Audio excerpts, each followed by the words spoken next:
Welcome back. I want to apologize for being a little bit late. I am actually started today on my third week in class. Uh, Came down and brought my laptop with me and didn't do anything, of course, that first week. Got to my first weekend and my wife came down, and so I spent the day with her. And so second week I pulled my laptop out and went to use it, and I did not have the power cord and just had about half a battery left, and this thing is old and killed the battery real quick, and so I didn't make the video. Had her send it to me. It got here on Saturday.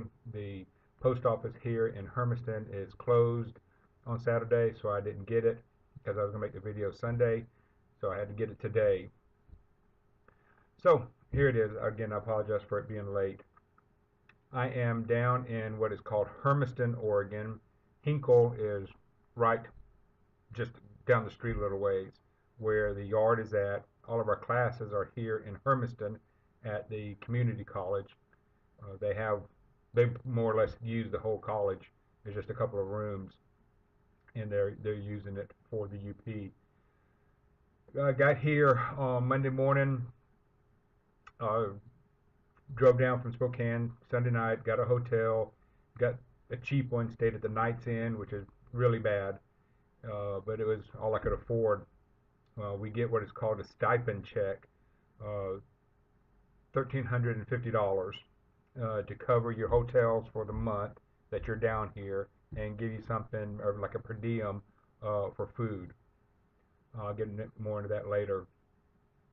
So I came down, got up early, found the school, got to class, got in, got signed in and everything, and we started the class. You get handed your books, which you need to get a bag to carry them in. A couple of guys have backpacks.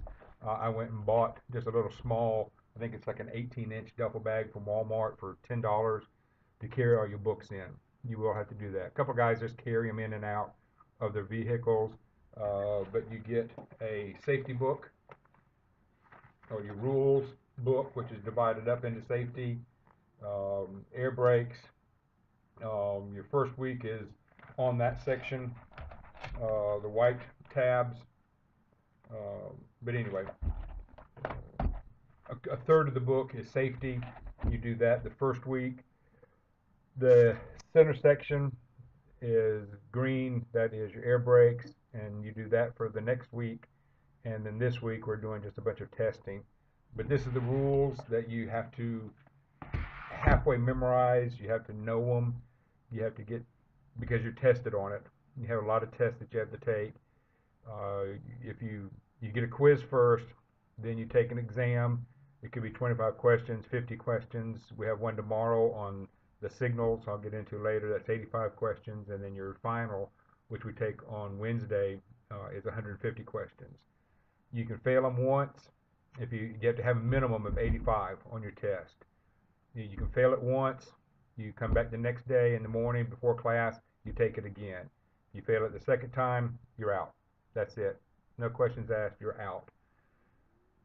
We had one test on switches, which was 25 questions, and that you had to pass. No questions about it.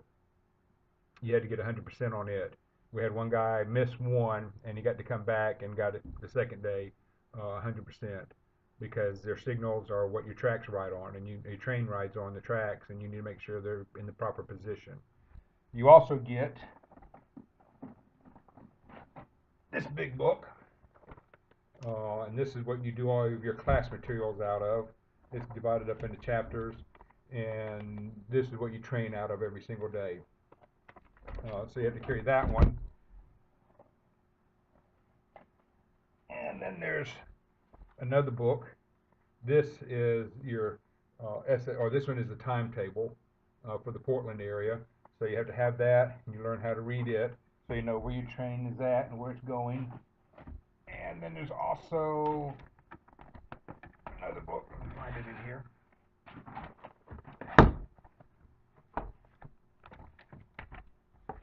Oh, here it is. Had it out already. Your system special instructions, this is changes to the rule book. And so your first night or two, you've got to go through that green book and make the changes to the rule book. And the rule book is put out by the federal government. It applies to 300 railroads across the country. And this book is the Union Pacific's changes to the rules.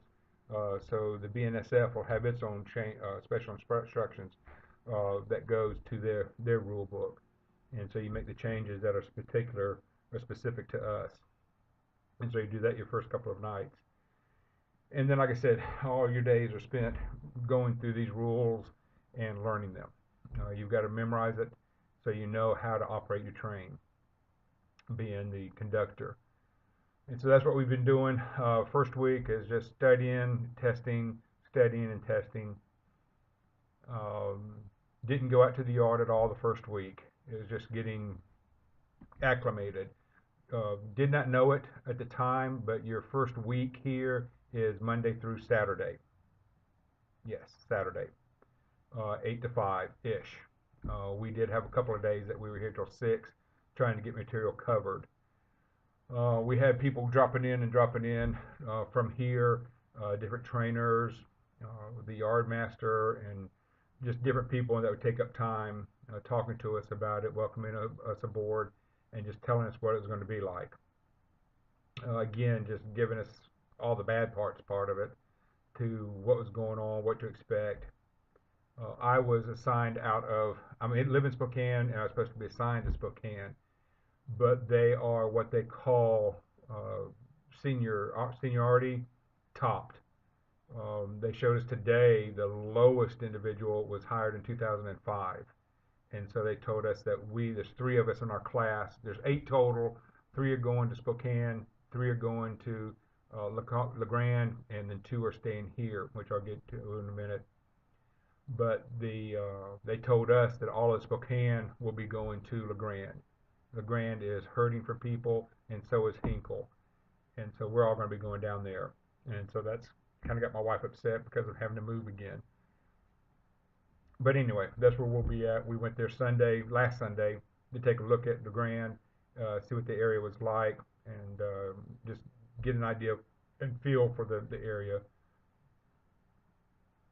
Second week, again, we're back into the rule book, learning it, testing it, learning, testing, quizzes, just over and over and over again, just constant all day long. You're sitting there for 8 hours getting lectured, PowerPoint slides, movies, put out by the UP on different things. Thursday, we actually got to go out and to the yard. And Hinkle here has the second largest hump yard in the UP districts. And what that is for classifying trains. They back the train up. I think it's like a 3-story hill, and then they control it, remotely controlled, which I'll talk about in a minute, and just back the cars off, and they go down the hill. There are retarders that slow the speed down. There's a little metal bar on the side of the cars that's kind of like a barcode reader, and so it tells the computer which car it is, how heavy it is, and where it's going. And then the retarders will slow that car down. It goes down, and then the switching master will switch it. There's actually 90 different sidings in the bowl, what they call the bowl, that the cars go down into, and then the switches will automatically switch for that car going to wherever, and then they start getting categorized or classified into their different tracks. And then they'll go down that track depending on how many cars are already there. The computer knows, and it slows them down to where they just go in there and they just bump into each other and connect. It's really a fascinating procedure to watch. But all we did was just go out there that Thursday and look around, see what was going on. I take it back. This was our first week. We did go out there on the first week just for a quick glance, look around. And it was strictly just going up on top of the hill, looking down. Those are cars, see what's going on. Look at some of the cars that we talked about in class, Showed us the different types of cars, the refrigeration units, tankers, box cars, flat cars, the engines, and that way. We did go down, like I said, it's a big yard, and went over some tracks, and there was some tracks off to the side, and we went over there and just actually looked at the track, looked at the signals, the switches and signals, and talked about some of the signs as far as the derailleurs, blue lights, uh, um, the length of tracks, and just all kind of markers and brooms and everything that was in that one little area that we could see. And just this is what we've been talking about in class. This is what it is. I have a model railroading background, and so I knew what a lot of that was already. But everybody else in the class didn't have any railroading background, so they didn't know what it was. And so again, it just helped to be able to see it, and this is what we're talking about, and this is what the book is we're talking to and referring to, and whatever. We went back out to the yard the second week on Thursday, and we actually got to work with the cars, touch the cars, ride on the cars. Uh, we have what they called a training track. It was two locomotives and just several cars that were on the side track that were ours to play with, to train on. And so we got to go over the braking system because we started in the air brakes this week, and going through that. We had several guys in there, or two guys, that have their CDL license and working with air brakes on trucks. And they go, oh, great, air brakes, we know what it's all about. Don't. You don't have any idea what it's about. They thought they did. We started talking about it, and they both said, oh, this is totally different than what we knew. It's opposite. So anyway, because we learned all that, we went to the class or to the train, and got to see all of the pieces, parts on the actual cars, and talk about them and inspect the train and do a safety inspection on it and an air brake test. And then we got to separate the train. We had three gondolas, and we separated them and did a single car set out and how to do the brakes and what to look for and everything else.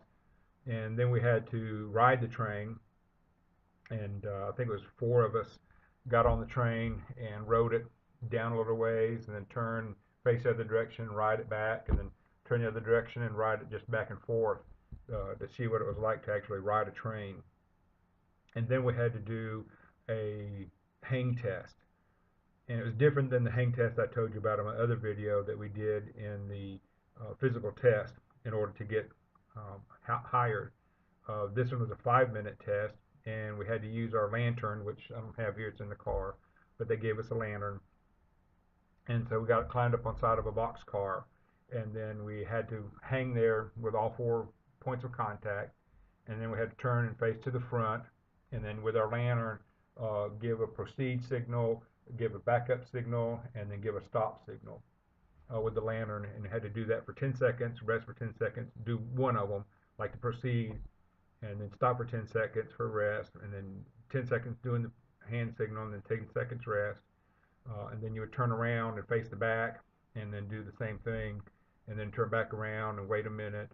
But anyway, you did it for 5 minutes, and it was easy, a whole lot easier compared to the physical test, because you're on a straight ladder, and you could hang your arm over it instead of hanging on with your hands. And so we got to do that. Then it started pouring down rain, and we had to go through our test. I mean, that was part of it. You're going to have to work in the snow and the wind and the rain and the, you know, inclement weather, no matter where you're at, the heat, the cold. And so it just started pouring down rain, and we continued on with our class. And he said, this is a good, good exercise for y'all to know, to see what it's going to be like. And so we did that. And what else did we do Thursday? Again, just looking at cars, where to hang, where not to hang. But it was fun to get your hands on the equipment, and to actually be with it. And then this week we had one test today on the air brakes, and past that we have our last test in the morning on the signals, which is the lights that you see on the side of the tracks. 85 questions on that tomorrow, and so we're going to be testing on that, and that's just see it, but just the different signals. Then we start taking all of our quizzes that we've had the last 2 weeks. We take all of those again on paper and start studying for the final that we do on Wednesday.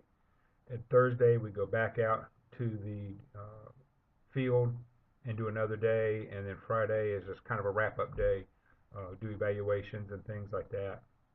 And so we'll get that done and knocked out. A couple of things to look for. If you're in the area of where you're trying to hire out, you will do good. Like I hired out of Spokane, had to drive the 3.5 hours down here. I get paid for my mileage for being down here. They pay me the stipend check or stipend check to stay in the hotel and a little bit for food.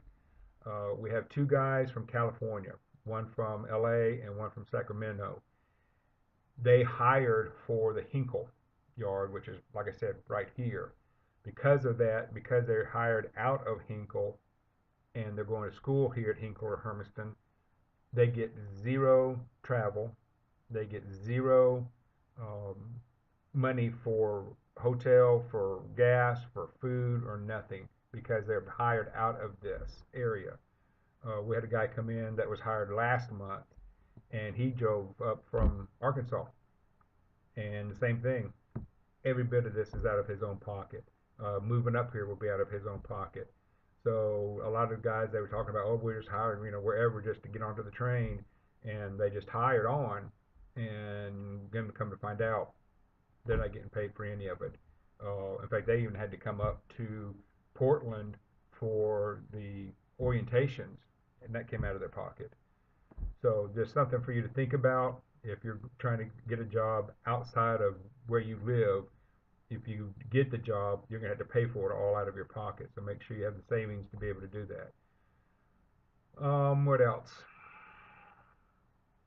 Yeah, because the one guy that came up from Sacramento, because he didn't have any place to stay, and he ended up sleeping in his rental car, which is like a little Ford Fiesta, a little small car, and lived in it for the first week. And he was getting baths. I had him come to my hotel room and get a bath one night, and then he started going to another guy in the class, his house, and he's staying with him now, so that he has a place to stay. The other guy from LA has an uncle that lives up in the Tri-Cities, and he's staying with him. It's an hour away, so he's having to drive back and forth an hour to get to class. So that's just something to think about. And kept trying to tell the one guy that's moving his family up here next weekend, he needs to wait to find out where he's going to be, because he moved his family up here, and then he could end up out in LeGrand with us, because LeGrand is just empty. They need people. So they showed us today the trains. They had 9 trains backed up, waiting for us to get out of class. So, but anyway, that's just something to consider if you're coming from a different area to a spot. Like if you live in Alabama and you're wanting to go to Dallas, again, that's all going to come out of your pocket to make that move and transition. What else we got? Strictly just a lot of learning. You have to get into a studying habit. Like I said, go to class till 5 o'clock. I come back to my room, get something to eat, maybe watch a little bit of TV. While I'm eating, then I turn it off, and by 6:30, I'm back in the books and studying until 10 o'clock. And then go to bed, get up. Around 5:30, I've been waking up and get something to eat, and then back into my books and studying all morning for the day. And same thing the next night. We have gotten together, a couple of us, about 4 or 5 of us, and we go down here. They found a corner in the bowling alley in the bar. There's hardly the only people in the bar are the ones gambling on the machines. And so we sit back in a big U-shaped corner, and we do some studies, filling in the answers on the sheets and things. Today, because we've got this signal test in the morning, we were drilling each other over the signals, but just helping each other and to get to studying. One of the guys rented a little efficiency apartment. He's got washer and dryer, and so we've been going over there and washing our clothes. Again, just things you got to think of. because I didn't think I was going to be here that long. I thought I was going to have every weekend off, and I could go home and get my clothes washed and get more food and things like that. But instead, we were here 6 days, off Sunday, work 6 days, off Sunday. This week we get Friday, Saturday, so I'm going home, get some clothes washed and get some more food and everything. See my wife, and then we'll be back and we'll do a week out on so the OJT. We'll do a week out on in the yard. I don't know exactly what all we'll be doing, but we'll be in the yard for the week. Then we go back up to Spokane for 4 weeks of OJT on what we've learned down here for these 3 weeks. Safety, getting to yard. Spokane doesn't have a yard.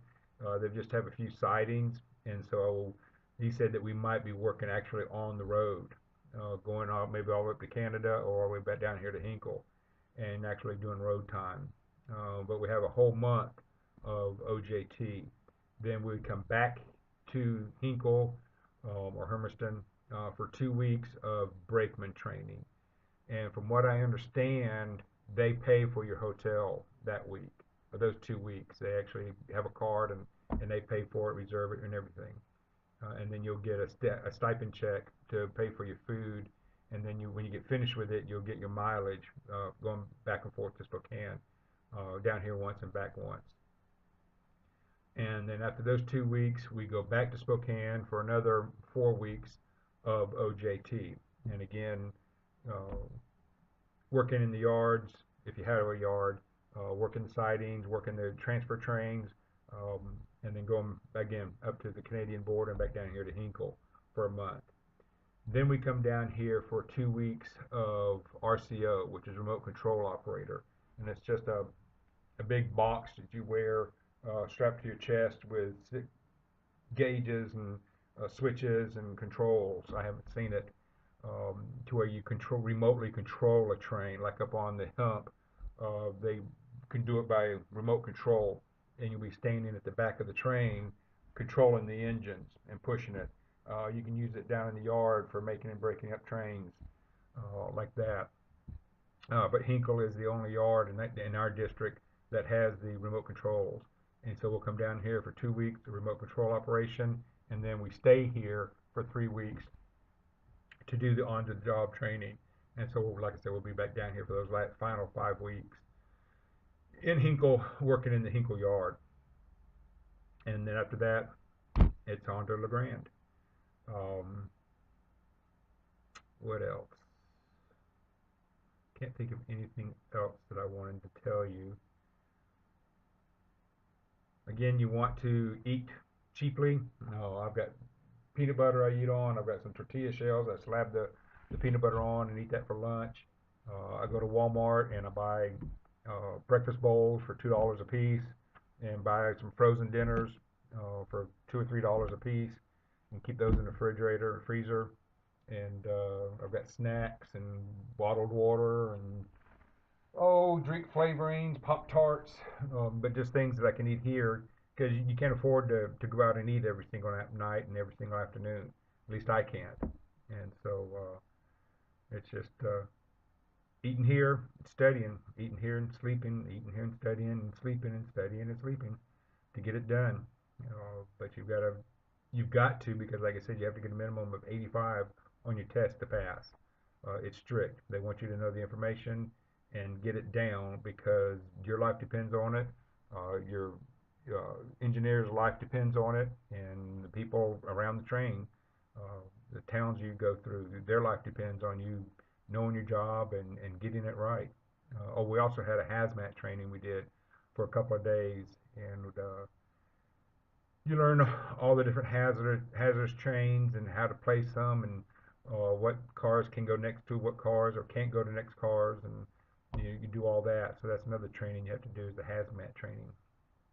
And then, like I said, Wednesday we do a 150 question final test on everything we've learned the last 2 weeks, 2.5 weeks. If you have any questions, feel free to put them down below and I'll answer them if I can. Hopefully I've covered everything for you. Again, plan on staying down here for 3 weeks or 4 weeks, depending on how far away you are. I only brought stuff down here for 1 week.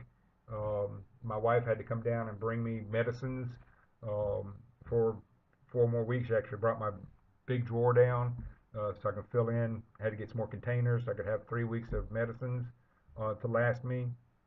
Some things that I needed, some more clothes. I brought enough clothes for 1 week.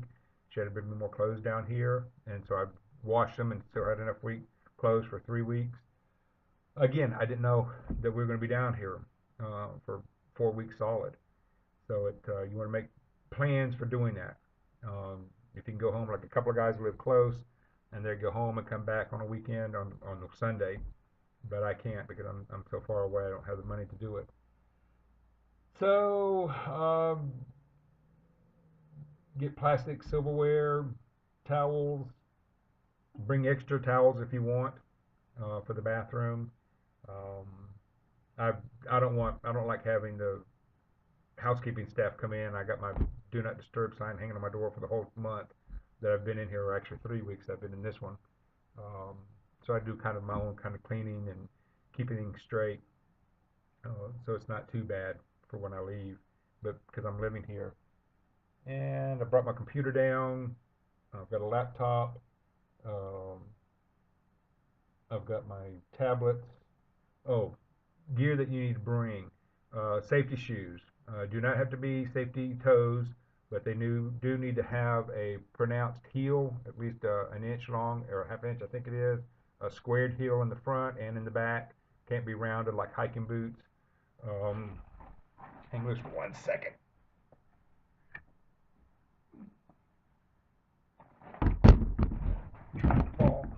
So this is my hiking boot, and as you can see, it's kind of somewhat square in the back, not really, but there is no pronounced heel here.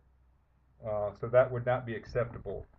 You don't have to have steel-toed like I do, but you do have to have a pronounced heel here. Try to get turned right. There it is, right there. At least a half an inch squared and a squared back. The reason is when you're riding the ladders on the side of the train, you want that heel to be able to stop you and hold you on. It has to be at least 6 inches tall to give you ankle support, and they have to be laced for shoes. Safety glasses, they do give you safety glasses. If you wear actual glasses, you can wear those. I already had, working with AT&T, I already had some safety glasses that are, was it U87 or Z87 safety glasses that are prescription, but I didn't need those. They said that these just regular glasses will work to keep things out of your eyes. I brought these. I had my wife bring them. I forgot to bring them, but I just had those in case, again, back up in case I need them. And then they supply you all the other safety gear. You have to wear an orange hat for the first year to show that you're within your first year of training, so they know not to trust you because you're in training. They give you a safety vest that you have to wear, earplugs that you have to wear, safety glasses if you don't wear glasses, and gloves. They give you work gloves, leather work gloves to wear. And I think that was it that they gave us there, and I can't think of anything else. I'm just looking around my room real quick to see if there's anything else I wanted to say. I guess that's about it. Again, if you have questions, leave it below. Please subscribe to my channels. I've got more than just the train videos here. I've got several bushcrafting videos that I like doing. And subscribe. And I guess that's about it. I hope you've enjoyed the video. And until next week, I guess I'll do another video when we finish with the OJT. I'll do a video and tell you what to expect on that. Thank you very much for watching.